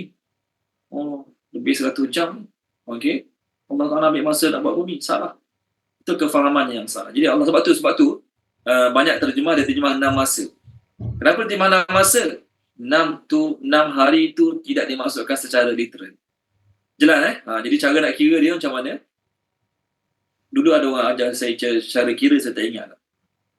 Jadi tadilah kalau Allah kata Allah ciptakan bumi dalam masa 500 tahun. Maksudnya setengah hari je Allah ambil. Allah cipta bumi dalam masa 250 tahun. Maksudnya suku hari je Allah ambil. 250 bagi 2. 250 bagi 2 lebih kurang 125 tahun. Allah Ta'ala ciptakan bumi dalam masa 125 tahun, contoh. Makanya, dibandingkan dengan masa Allah lebih kurang 24 bagi 8. 3 jam. Seolah-olah satu hari itu Allah memerlukan 3 jam untuk selesaikan langit dan bumi. Hebat tak? Hebat. Itu 125 tahun. Kurangkan lagi, 125 bagi lagi, kita akan dapat berapa saat saja Allah Ta'ala cipta langit dan bumi. Baru faham ayat ni. Barulah tahu Allah Ta'ala hebat. Okey, baik. Pendapat yang lain mengatakan, Allah sebut 6 hari. Allah nak ajar makhluk bahawasanya, buat sesuatu perkara kena step by step. Walaupun Allah boleh buat dalam masa, Allah boleh cakap dalam ayat ni, Allah boleh buat dalam masa sekelip mata dan sebagainya. Tapi Allah sebut 6 hari. Kerana apa? Allah nak mengajar umat ni buat satu perkara tu biar step by step. Satu-satu. Ni salah satu pendapat ulama lah. Sedangkan Allah kata apa dia? Allah sebut ayat surah secari sekejap. Wa ma amruna illa wahidatun kalamhil bil basar. Perintah kami seperti sekelip mata je. Perintah kami seperti sekelip mata. Tolong baca Puan Ira surah apa ya? Wa ma amruna illa wahidatun kalamhil bil basar. Surah Al-Qamar. Surah Al-Qamar, saya cari buku surat sekejap. Jadi Allah sebut Allah buat sesuatu perkara sekelip mata. Takkanlah Allah perlukan 6 hari secara literal untuk buat langit dan bumi ni. Okey, muka surat 531 ayat atas sekali. 531 ayat atas sekali.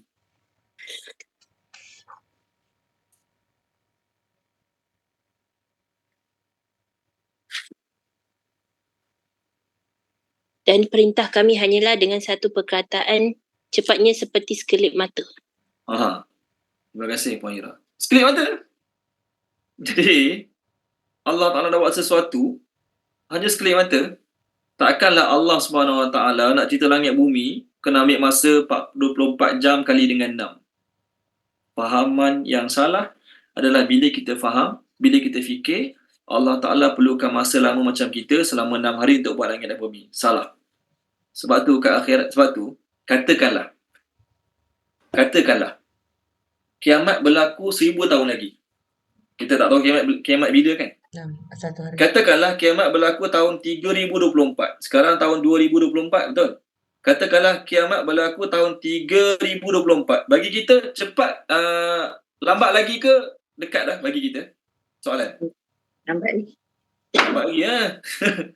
Kita mati dulu, anak kita pun siap dapat cucu kita pun dapat cicit, berapa ratus keturunan lagi kita pun tak tahu. 1000 tahun lagi lambat lagi kan? Kan? Tapi bagi Allah, cepat ke lambat? Cepat. Kiamat berlaku tahun 3024. Bagi Allah cepat ke lambat?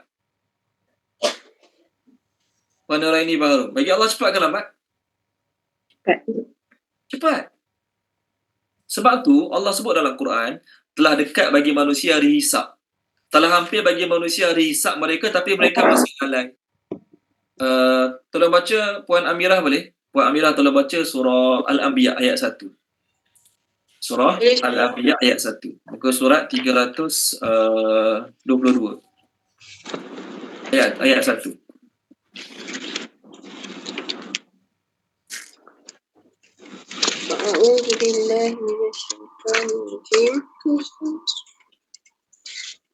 Telah dekat kepada manusia hari penghisapan segala amalan mereka. Sedang mereka berada dalam kelalaian lagi tidak menghiraukannya. Okey. Terima kasih Puan Amirah. Ayat ni turun pada Nabi 1400 tahun lepas. Ayat ni turun kepada Nabi Muhammad sallallahu alaihi wasallam 1400 tahun lepas. Sampai sekarang tak berlaku lagi hari kiamat. Jadi kalau orang zaman Nabi yang kafir hidup lagi sampai sekarang, dia kata apa? Kata kiamat dekat. Aku dah 1000 tahun lebih, tak mati-mati pun. Tak mati pula dah. Tak berlaku kiamat pun. Dia rasa lama sebab fikir masa dunia. Sedangkan di sisi Allah, baru satu hari berlalu. Sebab tu katakanlah kiamat berlaku 1000 tahun akan datang. Ataupun 2000 tahun akan datang berlaku kiamat. Di sisi Allah baru 3 hari. Di sisi Allah baru 3 hari. Sebab tu, Allah sebut dalam Quran, orang kafir dia rasa azab tu lambat lagi. Dia rasa azab tu jauh lagi. Innahu yarawnahu ba'ida wa narahu qariba. Puan Zakiah tolong baca boleh? Muka surat 568 ayat 6 ayat 7. 5, 6, 8, ayat 6, ayat 7. Campur sekali dah 8, 9, 10, 8, 9. 6, 7, 8, 9. Boleh? Allah kata mereka anggapnya jauh. Sedangkan kami nampaknya dekat. Apa yang membezakan? Kita ikut masa kita jauh lagi lah. Tapi ikut masa Allah, sehari 2 hari lagi. A'udzubillahi minasyaitonirrajim. Mereka memandang azab itu jauh, tapi kami memandangnya dekat. Ingatlah pada hari ketika langit bagaikan cairan tembaga dan gunung ganang bagaikan bulu yang berterbangan. Terima kasih Puan Zakia. Kamu Hari yang langit nak jadi macam cairan tembaga ni, kiamat nanti lah. Hari gunung ganang Allah terbangkan macam bulu kambing. Kita rasa lambat lagi lah. Kalau tahun, katakanlah, kiamat berlaku tahun 3024, 1000 tahun lagi. Memang kita jawab lambat lagi. Memang kita jawab lambat lagi. Tapi di sisi Allah, wa narahu qariba, but we see it near. Dekat dah. Kenapa cakap jadi macam tu? Sebab kiraan masa kita dengan akhirat tak sama.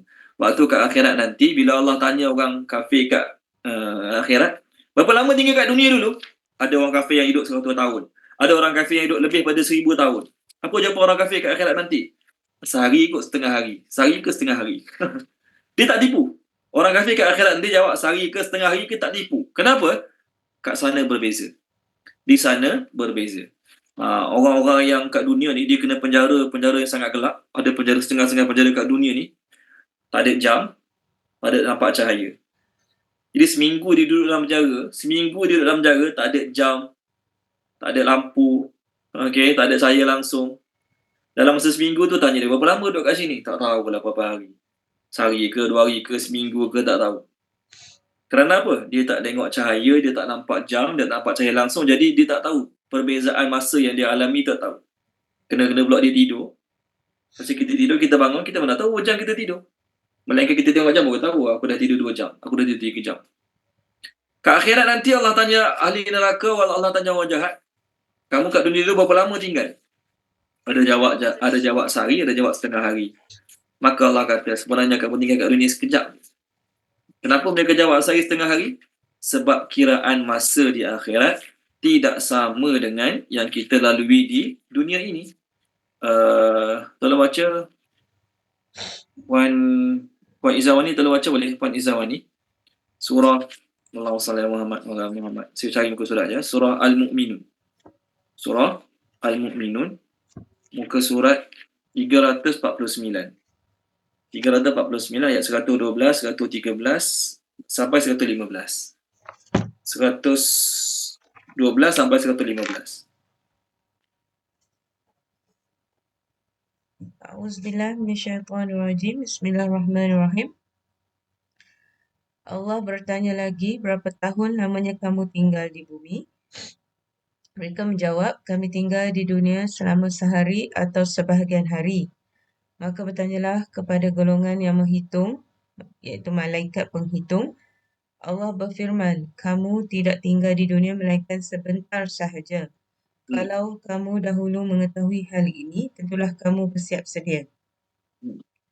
Maka adakah patut kamu menyangka bahawa kami hanya menciptakan kamu dengan tiada sebarang hikmah atau tujuan pada ciptaan itu, dan kamu pula menyangka tidak akan dikembalikan kepada kami?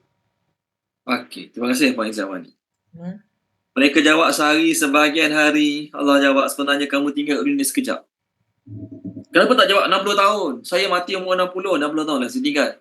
Saya mati umur 70 tahun lah tinggal kat dunia. Kenapa tak jawab macam tu? Kerana kiraan masa tidak sama di hari akhirat. Okey, baik. Kemudian Allah sebut lagi, Allah cipta langit dan bumi dalam masa 6 hari. Kemudian Allah, baik. Banyak terjemah dia terjemah bersemayam. Allah dia terjemah bersemayam. Saya bukan nak kata salah terjemah bersemayam, tapi dalam bahasa Melayu. Dalam bahasa Melayu, saya nak tanya tuan-tuan, bila sebut bersemayam, apa yang kita faham dalam bahasa Melayu? Bahasa Melayu, bila sebut dia bersemayam, apa yang kita terus faham kat fikiran kita orang Melayu ni? Tinggal di situ. Tinggal. Tinggal ya? Menetap. Ada tempat je. Ada Ya? tempat. Ada tempat. Ada tempat untuk Selalu dia tu bersemayam di singgasana kan. duduk. Tempat Macam duduk, Ustaz. Macam duduk. Yes. Okey, terima kasih Puan Rohana, Puan Noreni, Puan Zawani. Bersemayam dalam bahasa Melayu, terjemah dia duduk. Jadi boleh tak terjemah Allah duduk? Tu poin dia. Bila kita terjemah Allah duduk, apa yang kita nampak lagi? Bila sebut perkataan duduk. Bila sebut Allah duduk, Allah mesti kena ada tempat duduk. Betul kan? Bila sebut Allah duduk, Allah mesti kena ada tempat duduk. Okey? Bila sebut Allah duduk, Allah mesti kena ada tempat duduk. Okey? Tengoklah, Kamus Bahasa dan Pustaka. Saya ambil kat Google. Kamus Bahasa dan Pustaka, bersemayam, duduk di atas takhta singgasana. Pada ketika itu, baginda kedua-dua lelaki isteri ada hadir atas tinggal, berkediaman. Okey, so terjemah bersemayam ni duduk di atas takhta singgasana, tinggal, berkediaman. Jadi kalau kita terjemah bersemayam tu dalam bahasa Melayu terjemah istawa, kita terjemah bersemayam. Memang terjemah istawa dalam bahasa Arab bersemayam. Tetapi orang Melayu bila terjemah bersemayam terus nampak duduk. Allah duduk, dah tak boleh. Jadi kalau terjemah Allah duduk, nak kena tanya pula Allah duduk macam mana? Dua-dua punggung kena lantai. Punggung rapat kena lantai, punggung rapat kena kursi ke? Ataupun Allah duduk dengan kaki-kaki sekali ke atas kursi. Persoalan tu akan timbul. Dan untuk orang putih terjemah istawa apa tahu? Orang putih terjemah istawa. He rose over upon the throne. Apa terjemah rose over? Puan Zakiah. Rose over apa terjemah dia? Rose over. He rose over upon the throne. Rose over. Ejaan dia macam mana Ustaz? Saya R-O-S-E. R-O? S-E. Rose. R-O-S-E. Bangun. Rise. Rose. Bangun. Naik. Naik. Yes. Kalau terjemah naik, okey sikit. Kalau terjemah naik maksudnya apa dia? Allah lagi tinggi pada arasy. Sebenarnya, istawa ni tak semestinya terjemah bersemayam. Tak semestinya terjemah bersemayam. Istawa juga boleh terjemah menuju. Istawa juga boleh terjemah menuju. Tengok istawa terjemah menuju. Dalam baca dia, Puan Rohana boleh, surah Al-Baqarah. Saya nak tunjuk perkataan istawa. Perkataan istawa, muka surat 5, ayat bawah sekali. 5 apa? Ayat 29. Walladhi khalaqalakum ma fil ardi jami'a thumma istawa ila sama. Bismillahirrahmanirrahim. Dialah yakni Allah yang menjadikan untuk kamu segala yang ada di bumi. Kemudian ia menuju dengan kehendaknya ke arah yakni bahan-bahan langit, lalu dijadikan 7 langit dengan sempurna. Dan dia maha mengetahui akan tiap-tiap sesuatu. Okey, terima kasih Puan Rohana. So istawa menuju. Ada juga istawa terjemah dia sempurna. Ada juga terjemah istawa sempurna. Surah apa ya? Surah Al-Qasas. Tolong baca surah Al-Qasas. Saya nak tunjuk perkataan istawa. Terjemah dia sempurna. Muka surat 387 ayat 14. 387 ayat 14. Ada istawa kat situ. Walamma balagha ashuddahu wastawa and was perfect. Nah, dia mah sempurna. Ada 387. Ya. Ayat 14. Dan setelah dia, Musa, dewasa dan sempurna akalnya, kami anugerahkan kepadanya hikmah, kenabian dan pengetahuan.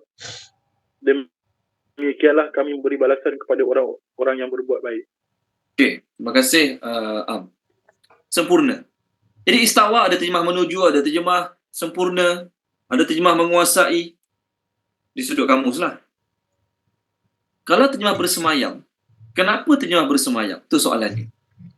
Salah ke terjemah bersemayam? Sebab dalam kamu terjemah bersemayam. Jadi ada golongan-golongan, minta maaf banyak, saya sebut. Golongan Wahabi, saya sebut terus. Golongan Wahabi. Dia kata terjemah Allah duduk atas arasy. Allah duduk atas aras. Kenapa duduk atas aras? Allah bersemayam atas aras, duduk lah. Jadi apa salah? Apa masalah kita? Apa masalah dari sudut akidah kalau kita kata Allah duduk atas aras? Apa masalah akidah kalau kita kata Allah duduk atas aras? Apa masalah dia dari sudut akidah? Ia sama macam kita. Sama macam kita, satu. Hmm. Terima kasih. Yang kedua, sebagaimana manusia nak dudukkan ada tempat, boleh tak kita duduk atas udara? Tak boleh. Kita mesti duduk atas kursi, atas katil, atas lantai, atas tanah, atas motor, atas bumbung kereta, atas atap. Sebagaimana manusia boleh sebut duduk, mesti kena berhajat pada tempat. So kalau kita sebut Allah duduk atas aras, maksudnya Allah perlu pada aras. Sebelum Allah cipta aras, Allah tak ada tempat duduk. Kesian Allah. Boleh cakap macam tu? Tak boleh. Jadi terjemah Allah duduk atas aras, terjemah tu salah. Bersemayam dalam bahasa Melayu boleh makna duduk. Pun tak boleh. Jadi ada orang Wahabi dia kata apa? Kami terjemah Allah duduk atas aras, Allah duduk atas aras je. Cara Allah duduk kita tak tahu. Walaupun nampak macam betul, tapi salah. Sebab apa?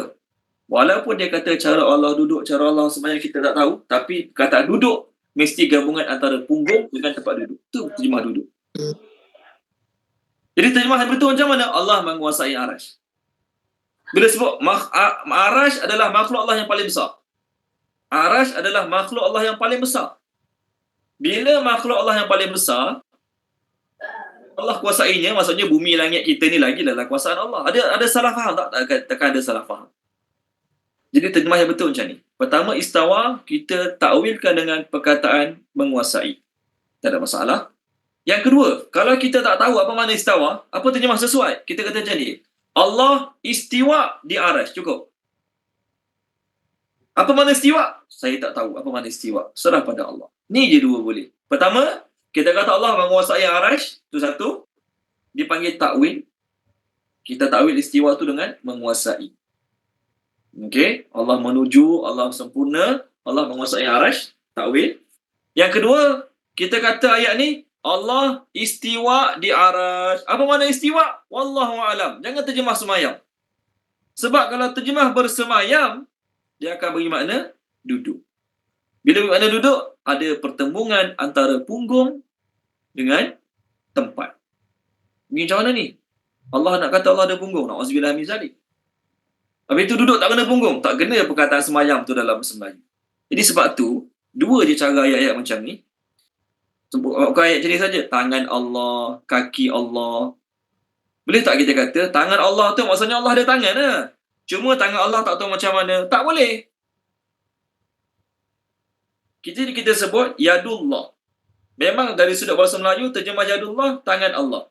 Tapi kita kata, Yadullah maksudnya Yadullah. Apa yang Allah maksudkan dengan tangan tu, kita tak tahu. Kita tak ada kata Allah ada tangan juga, cuma tangan Allah tak sama macam tangan makhluk. Mana boleh? Kita telah menyabitkan anggota badan pada Allah. Tak boleh. Ni dalam bab akidah. Sebab tu tuan-tuan dan puan-puan, berlaku khilaf. Daripada Quran dan hadis ni, keluar macam-macam ilmu yang masing-masing ada mazhab masing-masing. Kumpulan-kumpulan yang pelik sikit ni, dia kata, kenapa nak kena ikut imam tu imam ni? Kita kan dah ada Quran dan hadis. Baik. Dalam baca Quran, kita ada macam-macam pendapat, mazhab, imam. Ada imam baca macam tu, ada imam baca macam ni. Sedangkan Quran tu daripada Nabi yang sama. Bahasa Arab yang satu, tapi keluar kira baca wadduha lah, macam-macam cara baca kan. Ada Ibrahim lah. Nampak? Daripada seorang Nabi, satu Quran, keluarnya cara bacaan yang berbeza-beza. Ada 7 kiraat, betul kan? Semua betul. Daripada Nabi yang sama, Quran yang sama, keluar 7 cara bacaan yang berbeza. Tak pelik pun. Itu satu. Dalam bab baca Quran pun dah ada mazhab-mazhab. Kita ikut imam tu, negara tu ikut imam ni. Ni yang pertama. Yang kedua, dalam bab fiqh, daripada Quran yang sama, hadis daripada seorang Nabi yang sama, keluar cara semayang yang berbeza-beza. Yang ni kata macam ni kata macam ni kata sunat kunut, ni kata tak sunat kunut. Ada tangan letak atas ni, ada tangan letak tengah-tengah, ada tangan letak bawah pada pusat, ada yang tak angkat tangan langsung. Walhal solat daripada Nabi yang sama, berbeza-beza pendapat. Tak pelik pun dalam bab fiqh, beza-beza pendapat. Tak pelik pun dalam bab fiqh. Begitu juga dalam tafsir ayat Quran yang sama. Tapi imam ni kata lain, imam ni kata lain, imam ni kata lain. Kan? Pelik tak? Tak pelik. Begitu juga dalam bab akidah. Dalam bab akidah, tuan-tuan dan puan-puan, ayat Quran yang sama. Tapi ada keluar pendapat yang berbeza-beza. Yang tak bolehnya, kata Allah duduk, Allah semayang. Orang-orang yang faham secara literal, dia panggil mazhab zahiri, ataupun ahli hadis, mereka berkefahaman Allah duduk atas arash. Apa salah Allah duduk atas arash? Salah dari sudut Allah mesti kena ada tempat untuk duduk. Kalau tak ada tempat duduk, Allah tak tahu duduk kat mana. Mana boleh? Jadi terjemah dia dua. Satu, Allah menguasai arash. Satu lagi, Allah istiwa di arash. Apa makna istiwa? Saya tak tahu apa maksud istiwa. Serah pada Allah. Yang tak bolehnya, puak Wahabi, dia kata apa? Allah bersemayam di atas arash. Apa makna semayam? Tak tahu, serah pada Allah. Tak boleh. Kenapa tak boleh? Dia telah mensabitkan duduk tu ada pada Allah juga. Nampak? Pada ayat yang sama, keluar terjemahan yang boleh mengelirukan, keluar terjemahan yang tidak akan mengelirukan. Jadi nak terjemah semayang boleh. Dari sudut apa? Dari sudut makna, dari sudut terjemah by kamus, istiwa semayang. Tetapi ingat, dalam bahasa Melayu bersemayam memberi makna duduk. Jadi cara nak selamat, kalau nak terjemah dia, Allah istiwa. Dah. Allah istiwa. Senang. Allah istiwa di arash. Apa makna istiwa tu? Wallahu a'lam. Okey, baik. Seterusnya. Kemudian, Allah kata apa dia? Allah menguasai arash. Bagaimana arash Allah kuasai? Makhluk yang lagi besar pada bumi, arash lah. Dan juga, selain arash, matahari, bulan yang duduk kat luar pada bumi, siapa kontrol? Allah. Allah kontrol matahari nak terbit bila, nak terbenam bila. Allah kontrol matahari nak terbit belah mana, terbenam belah mana. Allah yang kontrol. Dan Allah yang kontrol bulan dan matahari itu, Allah buat siang dan malam terus menerus. Kalaulah matahari, Allah tak tundukkan. Kalaulah bulan, Allah tak tundukkan pada perintah Allah. Maksudnya apa dia? Allah cipta matahari, Allah cipta bulan. Betul Allah kata apa dia? Aku dah ciptakan kau wahai matahari, aku dah ciptakan kau wahai bulan. Suka hati kau lah, nak terbit bila, nak terbenam bila, nak terbit belah mana, nak terbenam belah mana. Agak-agak apa berlaku pada dunia kita? Agak-agak apa berlaku pada dunia kita? Tuan-tuan dan puan-puan? Kecoh kelang kabut. Tergabung. Tergabung, kecoh, kelang kabut, tergabung. Lepas malam. Esok lagi kerja, pukul 8 pagi, gelap. Sudah. Pukul 6 petang, ingat balik rumah, nak makin gelap, makin cerah. Panas macam terulah tengah hari. Kenapa? Matahari kata aku tak nak terbenam lagi. Maknanya, kita dapat manfaat daripada alam ini. Kita dapat manfaat daripada dunia yang kita tinggal ni sebab Allah yang kontrol makhluk-makhluk tu dan Allah yang buat mereka patuh pada perintah Allah Subhanahu Wa Taala. Itu panggil musakharatin. Laut, Allah yang kontrol. Kalau laut tu nak suka hati dia, nak gelora setiap masa, nak air pasang setiap masa, nescaya nelayan tak boleh turun ke laut sepanjang tahun. Oleh kerana Allah kontrol lah. Ada masa nelayan boleh turun ke laut, ada masa nelayan tak boleh turun ke laut. Jadi kita dapat manfaat daripada bumi, alam ini sebab Allah kontrol. Macam juga binatang. Orang naik kuda, orang naik unta, sebab apa? Allah tundukkan, sakharat. Pertama saya nak refer ayat ni. Tolong baca, tolong baca surah Luqman. Saya nak refer sakhara tu lah, sakhara. Sakhara. Surah Luqman, muka surat 413 ayat atas sekali. 413 ayat atas sekali, ayat 20. Boleh ?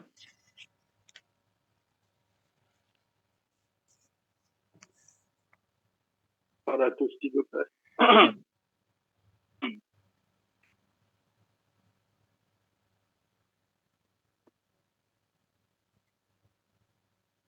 Ayat 30.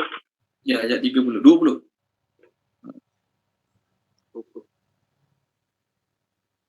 Tidakkah kamu memperhatikan bahawa Allah telah menundukkan apa yang ada di langit dan apa yang ada di bumi untuk kepentinganmu dan menyempurnakan nikmatnya untukmu zahir dan batin? Tetapi di antara manusia ada yang membantah tentang keesaan Allah tanpa ilmu atau petunjuk dan tanpa kitab yang memberi penerangan. Okey, terima kasih. So Allah kata, kamu tak tengok ke? Allah menundukkan bagi kamu apa yang dekat langit dan dekat bumi. Disebabkan Allah tundukkan langit, bumi, bulan, bintang, matahari, kita dapat manfaat. Kalaulah langit, bumi, lautan, bulan, bintang, matahari suka hati nak buat macam mana, suka hati nak gerak macam mana, tak ada manfaat. Orang zaman dulu lah, sebelum ada kereta motor, mereka naik kuda, naik unta. Bila kuda dan unta tu memberi manfaat pada mereka? Bila kuda dan unta tu ditundukkan oleh Allah untuk patuh pada perintah Allah. Kalaulah Allah buat binatang-binatang ni tak nak tunduk pada perintah manusia, saya kita ada 100 ekor kuda, seekor abang tak boleh naik. Apa faedah? Tak ada faedah. Jual daging, beri orang makan. Tengok muka surah 490. Tolong baca panorama ini 490, ayat yang ke-13. Ini doa naik kenderaan yang kita baca tu. 490 ayat 13. Boleh panorama ini? 490 Ustaz. Ha. Ayat 13. Ya. Bismillahirrahmanirrahim. Agar kamu duduk di atas punggungnya, kemudian kamu ingat nikmat Tuhanmu apabila kamu telah duduk di atasnya, dan agar kamu mengucap Maha Suci Allah yang telah menundukkan semua ini bagi kami, padahal kami sebelumnya tidak mampu menguasainya. Kita ada kuda, terima kasih Pak Norai ini. Kita ada kuda, beli kuda 5,000, 6,000 contohlah, mahal lagi sebenarnya. Beli kuda, apa tujuan naik kuda? Apa zaman dulu, zaman sebelum ada kereta motor ni. Kita beli kuda, tujuan dia apa dia? Kita boleh bergerak dengan kuda tersebut. Jadi kuda tu bermanfaat bila? Bila dengar cakap kita. Kita bagi isyarat tangan, isyarat kaki, dia ke depan, dia ke depan. Kita bagi isyarat ke kiri, dia ke kiri. Kita bagi isyarat ke kanan, dia ke kanan. Kita bagi isyarat untuk dia berhenti, dia berhenti. Kuda, betul kan? Katakanlah kita ada kuda, tapi kuda tu ikut suka hati dia. Kita suruh jalan, dia tak nak jalan. Kita tak nak jalan, dia berjalan. Kita suruh berhenti, dia tak nak berhenti. Kita suruh ke kanan, dia ke kiri. Kita suruh ke kiri, dia ke belakang. Kita suruh ke belakang, dia ke depan. Contoh. Ada tak manfaat kuda tu? Tak ada. Baik sembelih makan daging je. Jadi, kita manusia dapat manfaat daripada kuda, daripada unta, daripada lembu, bila binatang-binatang tu Allah tundukkan untuk dengar cakap kita. Samalah juga bulan, matahari, air laut. Semua tu makhluk-makhluk Allah tundukkan untuk dengar perintah Allah, sebab itulah kita dapat manfaat. Kalaulah Allah Ta'ala tak nak tundukkan makhluk-makhluk tu, Allah kata pada matahari, suka hati awak lah wahai matahari, nak terbit bila, nak terbenam bila, nak timbul kat mana, nak terbenam kat mana, maka hancur kehidupan kita. Jadi kita dapat manfaat bukan saja daripada ciptaan Allah, tapi kita dapat manfaat daripada rahmat Allah yang menundukkan makhluk-makhluk tu untuk beri manfaat kepada diri kita, untuk memberi manfaat kepada diri kita. Samalah juga tuan-tuan dan puan-puan, kita ketua keluarga. Ni sekadar tambahan. Kita ada isteri, kita ada anak-anak. Bila isteri dan anak-anak tu bermanfaat bagi kita? Soalan. Kita ada isteri, kita ada anak-anak. Bila isteri dan anak-anak tu bermanfaat bagi kita? Soalan. Masa sakit. Masa sakit. Jadi maksudnya masa tak sakit, tak ada manfaat lah isteri tu dengan anak-anak pun orang isteri. Bila patuh kepada kita. Ya, apa Zakia? Apabila mereka patuh kepada kita. Yes, itu jawapan. Kita dapat manfaat daripada isteri dan anak-anak bila mereka tunduk patuh pada perintah kita. Kita kahwin, contohlah, saya lah, bukan saya pula dah, sorry. Seorang lelaki dia kahwin, tapi apa dia suruh isteri dia buat, isteri tak nak buat, bahkan isteri buat lain pada apa dia buat. Dia nak Nescafe, isteri kata tak nak, teh tarik. Okey. Dia nak air panas, isteri kata tak nak, air sejuk. Contohlah. Okey. Dia suruh sediakan sarapan, isteri kata tak nak, makan petang garang. Contoh. Jadi bila isteri tak patuh, anak-anak tak patuh, maka isteri dan anak tadi tidak memberi manfaat pada kita dunia dan akhirat. Kita ada pekerja ramai, tapi seorang hambuk tak patuh cakap kita. Siap songlat duit syarikat lagi. Puan Rohana, betul Puan Rohana? Ada pekerja, bukan sekadar tak patuh, siap songlat duit syarikat lagi. Puan Rohana, ada Puan Rohana? Puan Rohana, macam mana kisah Puan Rohana dah selesai ke? Kes Puan Rohana tu, anak Puan Rohana punya syarikat tu. Ada Puan Rohana?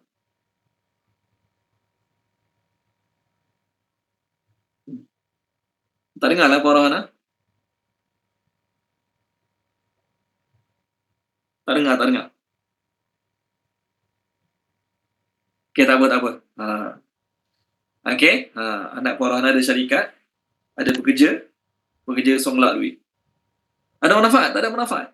Maksudnya walaupun kita ramai pekerja, ramai hamba abdi, ramai kuli, tapi mereka tidak tunduk dan patuh pada perintah kita, ramai macam mana pun tak berguna, tidak bermanfaat. Jadi makhluk-makhluk sekeliling kita memberi manfaat, berguna pada kita. Bila Allah tundukkan mereka, mereka patuh pada perintah Allah Subhanahu wa Ta'ala. Okey, baik. Seterusnya, masuk ayat baru. Allah kata, segala ciptaan Allah milik Allah, segala perintah milik Allah. Allah Maha Tinggi, Maha Mulia. 2 ayat lagi boleh. Berdoalah. Berdoalah kamu. Berdoalah kamu. Rabbakum kepada Tuhan kamu. Tadarru'an dengan merendah diri. Okey. Tadarru'an dengan merendah diri. Wa dan khufyah, suara perlahan. Innahu, sesungguhnya dia Allah, la tidak, yuhibbu, suka, al-mu'tadin, orang-orang yang melampau batas. Orang-orang yang melampau batas. Okey, tolong terjemahkan dia. Puan Amirah, terjemahkan oleh Puan Amirah ayat 55 ni.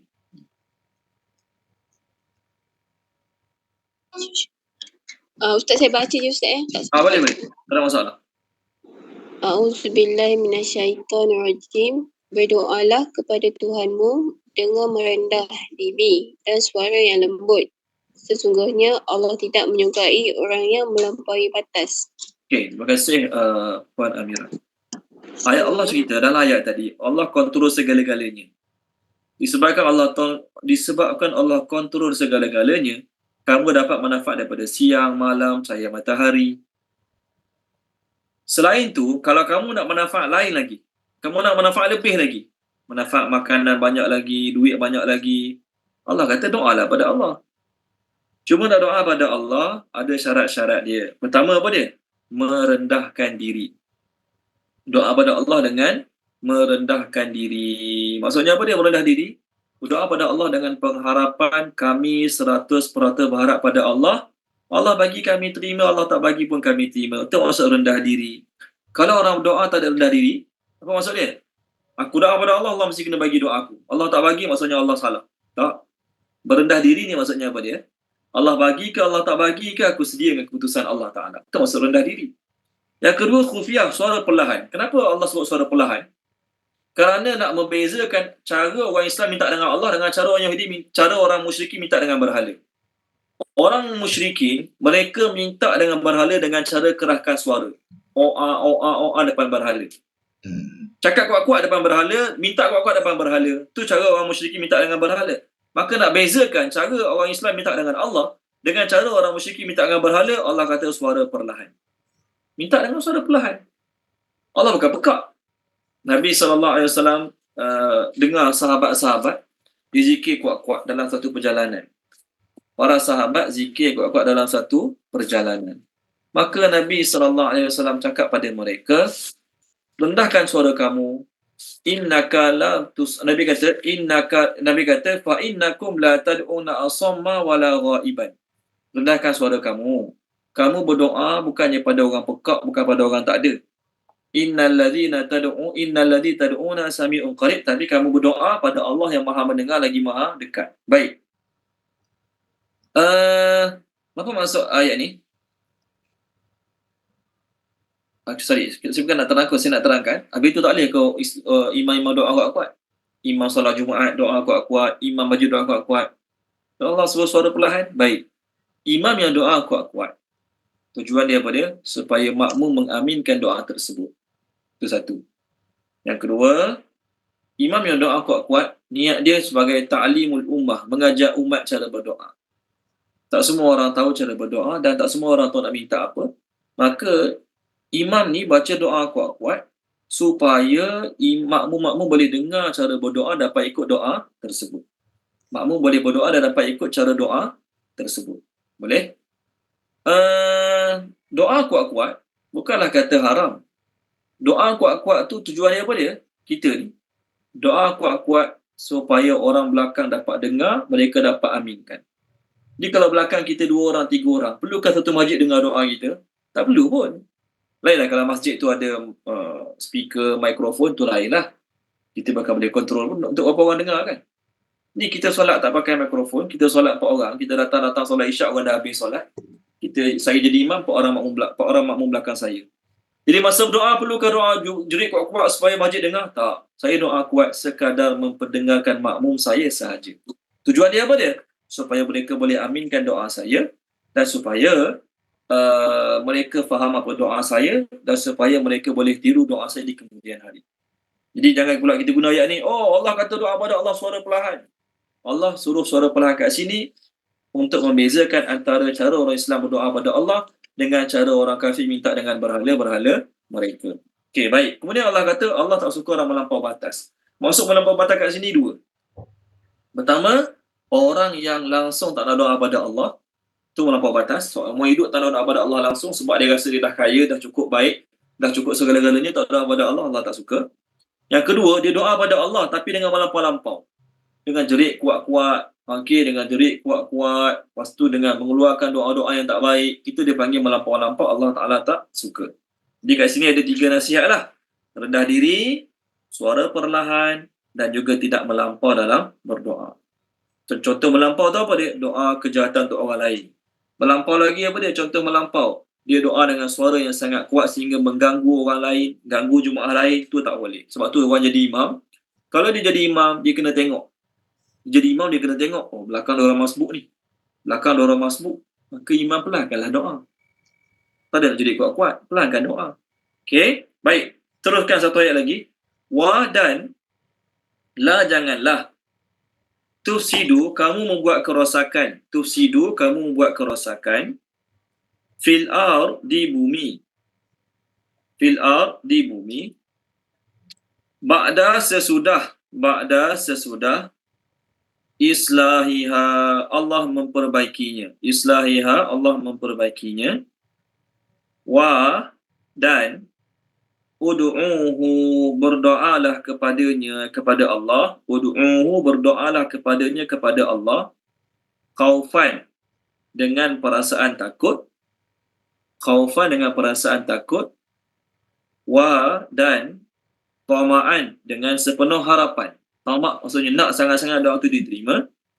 Inna, sesungguhnya, rahmat Allah, qaribun, sangat dekat. Min, daripada al-muhsinin, orang-orang yang berbuat kebaikan. Orang-orang yang berbuat kebaikan. Tolong terjemahkan dia, Puan Zakiah, ayat terakhir kita. Boleh, Puan Zakiah? Boleh Ustaz.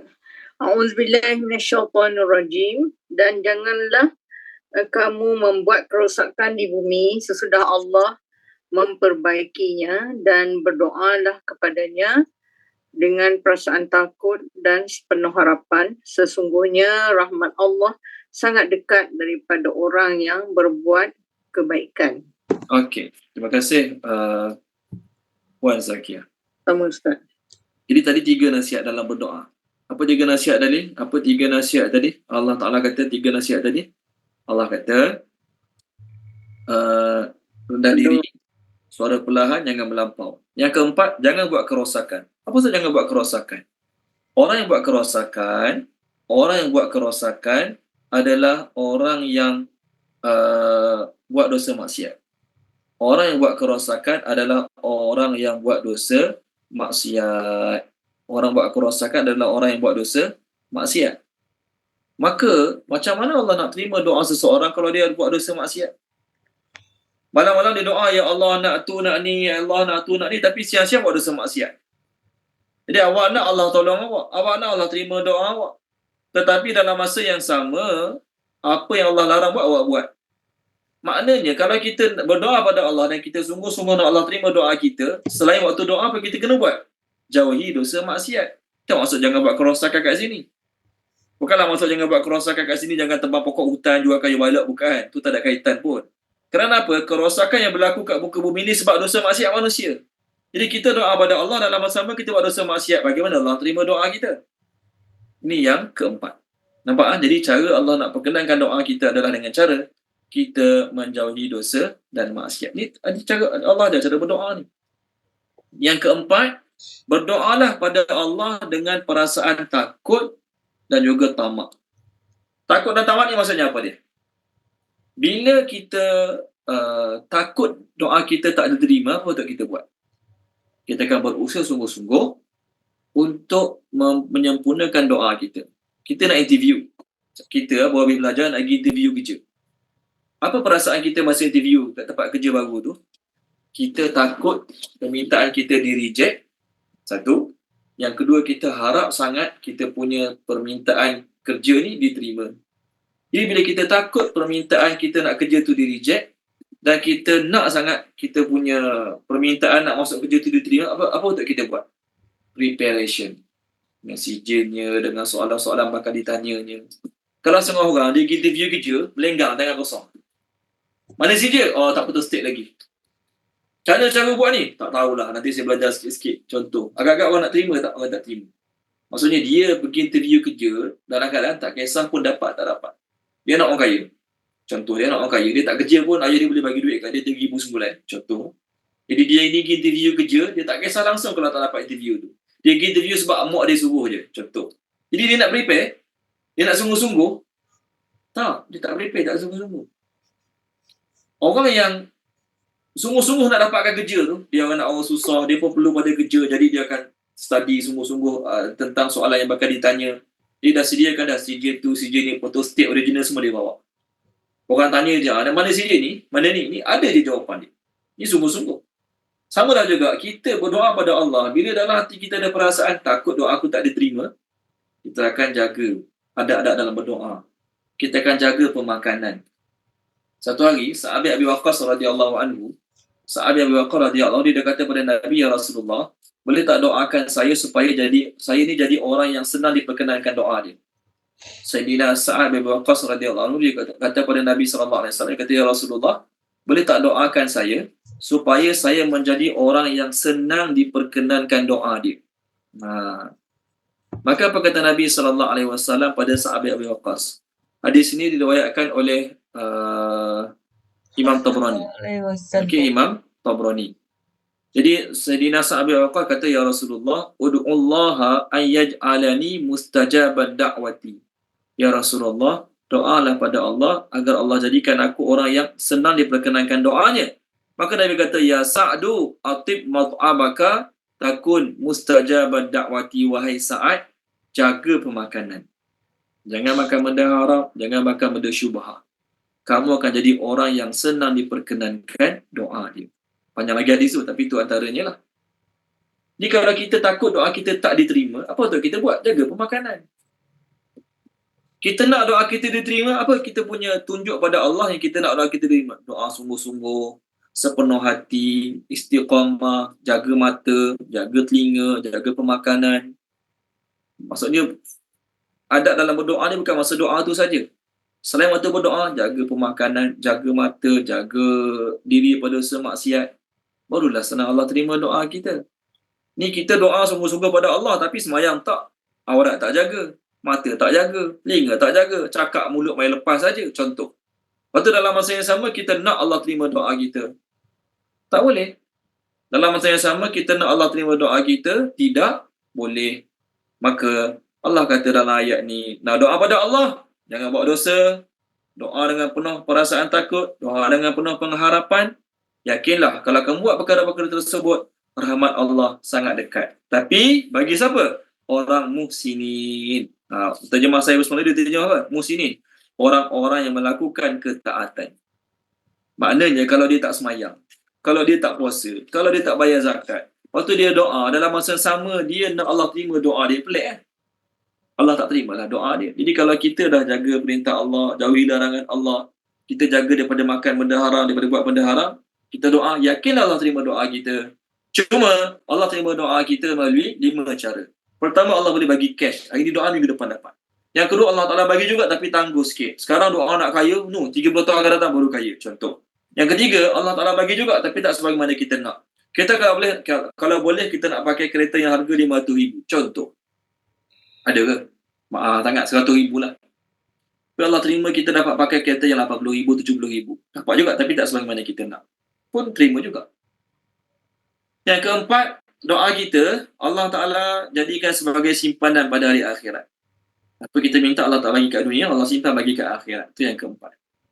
Yang kelima, doa kita Allah tak terima. Kita minta Allah tak terima.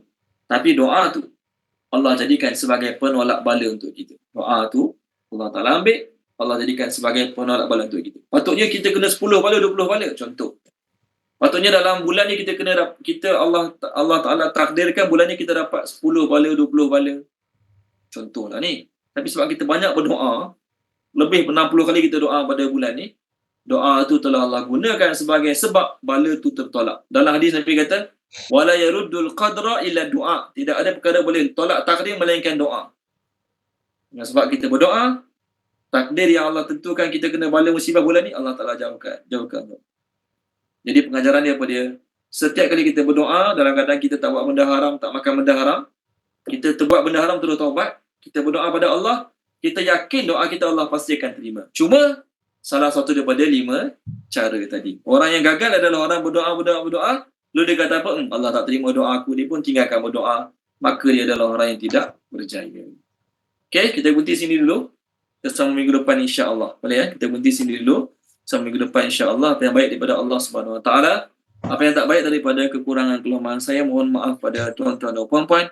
Minta ampun pada Allah Subhanahu Wa Taala. Bismillahirrahmanirrahim. Subhanallah wa bihamdihi, subhanakallahumma bihamdika, asyhadu an la ilaha illa anta, astaghfiruka wa atubu ilaik. Allahumma zayyinna bi zinatil Qur'an wa akrimna bi karamatil Qur'an. Masyarifna bi syarafatil Qur'an wa adkhilna jannata bi syafaatil Qur'an ya dzal fadli wal ihsan. Allahumma anfa'na bima 'allamtana wa 'allimna ma yanfa'una wa zidna ilma walhamdulillahi rabbil alamin. Terima kasih semua. Assalamualaikum. Jumpa lagi minggu depan insya-Allah.